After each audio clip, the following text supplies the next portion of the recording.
हाल ही में एक वीडियो आया जिसने काफी हलचल मचाई और उसमें भारतीय लोकतंत्र की स्थिति पर एक तर्क दिया गया था।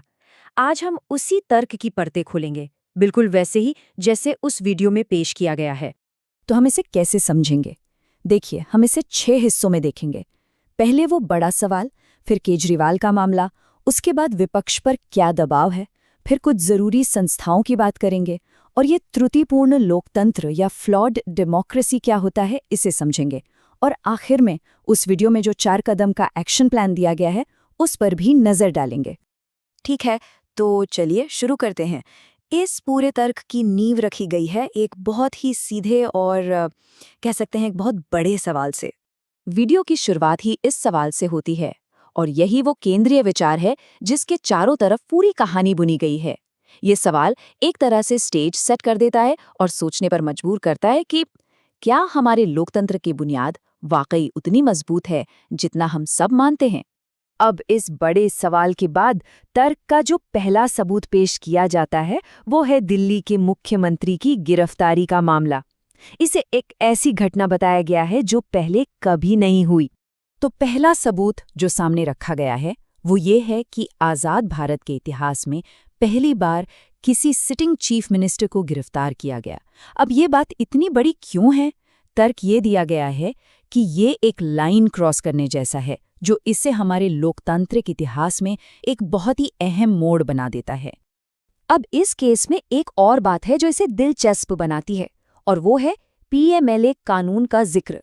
वीडियो के मुताबिक इस कानून में जमानत मिलने की शर्त ही पलट जाती है। मतलब आमतौर पर माना जाता है कि जब तक कोई दोषी साबित ना हो वो निर्दोष है, लेकिन यहाँ दावा ये है कि पीएमएलए के तहत जमानत मिलना असाधारण रूप से कठिन हो जाता है।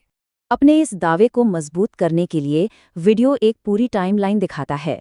इसमें सरथ रेड्डी के बयान में हुए बदलाव, उनकी गिरफ्तारी, उनकी कंपनी की तरफ से दिए गए राजनीतिक चंदे और फिर आखिर में उनकी रिहाई के बीच एक कनेक्शन होने का आरोप लगाया गया है। और इस पूरे तर्क का निचोड़ आम आदमी पार्टी की नेता आतिशी के इस बयान में देखा जा सकता है। संक्षेप में कहें तो यहाँ दावा ये किया जा रहा है कि ये सिर्फ एक कानूनी मामला नहीं है, बल्कि ये इस बारे में एक चेतावनी है कि कैसे एक कानून को एक ताकतवर राजनीतिक हथियार के तौर पर इस्तेमाल किया जा सकता है। तो अब एक अकेले मामले से आगे बढ़ते हैं। तर्क का अगला हिस्सा ये है कि ये सिर्फ एक व्यक्ति की बात नहीं है, बल्कि विपक्षी पार्टियों पर एक बड़े पैटर्न के तहत दबाव बनाया जा रहा है। इसकी शुरुआत होती है इस बड़ी रकम से।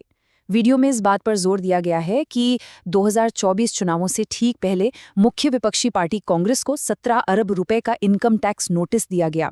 इसे एक सोची समझी रणनीति के तौर पर पेश किया गया है। और ये सिलसिला यहीं नहीं रुकता। तर्क को और मजबूत करने के लिए कई और उदाहरण दिए गए हैं, जैसे बैंक खाते फ्रीज करना, भारी जुर्माना लगाना और चुनावों के ठीक बीच जांच एजेंसियों से समन भेजना।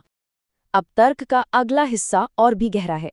इसमें हमारे लोकतंत्र के कुछ सबसे जरूरी स्तंभों जैसे कि चुनाव आयोग और न्यायपालिका की निष्पक्षता पर सवाल उठाए गए हैं। यहाँ सबसे पहले चुनाव आयुक्तों की नियुक्ति वाले कानून में हुए बदलाव पर फोकस किया गया है। देखिए, पहले जो कमेटी उन्हें चुनती थी उसमें प्रधानमंत्री, विपक्ष के नेता और भारत के चीफ जस्टिस होते थे, लेकिन अब चीफ जस्टिस की जगह एक केंद्रीय मंत्री को शामिल कर लिया गया है। तर्क ये है कि इससे सरकार को नियुक्ति प्रक्रिया में एक तरह से बहुमत मिल जाता है। और जब बात न्यायपालिका की आज़ादी की आती है तो वीडियो इस खास उदाहरण को सामने रखता है। एक जज का इस्तीफा देना और फिर एक राजनीतिक पार्टी में शामिल होना और ये मानना कि वो इस्तीफे से पहले भी पार्टी के संपर्क में थे, इसे न्यायिक निष्पक्षता पर एक बड़ी चिंता के सबूत के तौर पर दिखाया गया है। ये जो भावना है वो इस बयान में साफ दिखती है। तर्क ये है कि खासकर निचली अदालतों में एक डर का माहौल बन गया है, जिसकी वजह से जज जमानत देने में हिचकिचा रहे हैं और इससे न्याय का जो स्थापित सिद्धांत है कि जमानत नियम है और जेल अपवाद, वो पलट रहा है। तो अब एक सवाल उठता है ना कि अगर इतनी आलोचना हो पा रही है, लोग सवाल उठा पा रहे हैं, तो फिर लोकतंत्र ठीक ठाक ही होगा। चलिए देखते हैं कि वीडियो इस तर्क का जवाब कैसे देता है। इस बात को काटने के लिए कि थोड़ी बहुत असहमति का मतलब है कि सब ठीक है, वीडियो एक टूटी हुई कार का उदाहरण देता है। सोचिए, एक कार है जिसका इंजन धुआं फेंक रहा है, शीशे टूटे हुए हैं, लेकिन वो चल रही है। तो क्या इसका मतलब ये है कि कार बिल्कुल ठीक है? नहीं ना। वीडियो का तर्क है कि भारतीय लोकतंत्र के साथ भी कुछ ऐसा ही हो रहा है। और ये स्लाइड इस बात को और भी दिलचस्प बना देती है। इसमें लोकतंत्र को एक हाँ या ना वाले सवाल की तरह नहीं, बल्कि एक स्पेक्ट्रम की तरह दिखाया गया है। मतलब कोई देश पूरी तरह से तानाशाही बने बिना भी लोकतांत्रिक रास्तों से बहुत दूर जा सकता है। अपने इस दावे को और वजन देने के लिए वीडियो एक बाहरी रिपोर्ट का जिक्र करता है।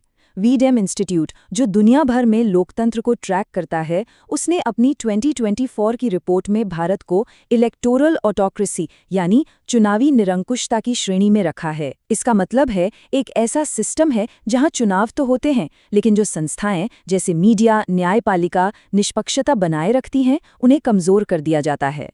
तो इस पूरे विश्लेषण के बाद आखिर में आता है एक समाधान, या कह सकते हैं नागरिकों के लिए एक एक्शन प्लान। वीडियो अपने देखने वालों से ये 4 कदम उठाने की अपील करता है। आवाज उठाना, वोट देना और दूसरों को भी ऐसा करने के लिए प्रोत्साहित करना। मतलब ये कि लोकतंत्र की रक्षा के लिए व्यक्तिगत और सामूहिक दोनों तरह की जिम्मेदारी पर जोर दिया गया है।